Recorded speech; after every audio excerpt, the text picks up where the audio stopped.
সংসারে সংসারে পুরো উল্টো হয়। এই যে আপনারা যারা সংসার আছেন জানবেন, দুঃখ হচ্ছে যেন নদীতে পুকুরে সাঁতার কাটছেন, পায়ে একটা পাথর বেঁধে দিল। দুঃখ টেনে পিছিয়ে নেয়, আনন্দ আপনাকে খুলে দিল, ছেড়ে দিল, ঠেলে সামনে নিয়ে যায়। দুঃখ পেছনে টানে, আনন্দ সামনে নিয়ে যায়। সেই জন্যে দুঃখের কথা বলতে নেই।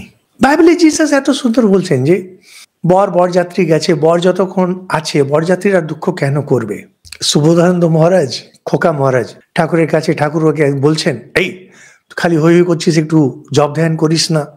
মহারাজ বলছেন, জপ ধ্যান করা থাকলে আপনার কাছে আসতাম কেন? আরে ঠাকুর আছেন, আনন্দ করো। কিন্তু স্বামী বিবেকানন্দ বলছেন যে যতদিন ঠাকুর আছেন এটাকে কাজে লাগিয়ে নাও। দুটো দৃষ্টিভঙ্গি আলাদা। যারা একমাত্র আধ্যাত্মিক তত্ত্ব পাওয়ার জন্য লেগে আছেন তাদের জন্য দুঃখ হচ্ছে আশীর্বাদ। আমাদের সাধু জীবনে বলে দুঃখ হচ্ছে আশীর্বাদ, দুঃখ উপরে নিয়ে যাবে। দেববাণী আপনারা যারা শুনেছেন, দেববাণী দেখবেন স্বামীজি বলছেন যে আধ্যাত্মিক জীবনে যত এগোয় দুঃখ তত ঘন ঘন আসে।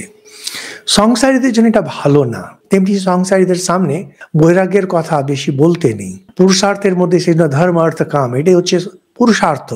খুব সুন্দর কথা। যেখানে দুঃখের কথা দেখবেন সরে আসবেন। সিনেমাতে যদি দেখেন দুঃখ ছেড়ে দিন, নাটক নভেলে যদি দেখেন দুঃখ ছেড়ে দিন, খবর কাগজ এগুলোতে যদি দেখেন দুঃখের কথা ছেড়ে এড়িয়ে যায়। আমি বাজে খবর থাকলে কি দরকার?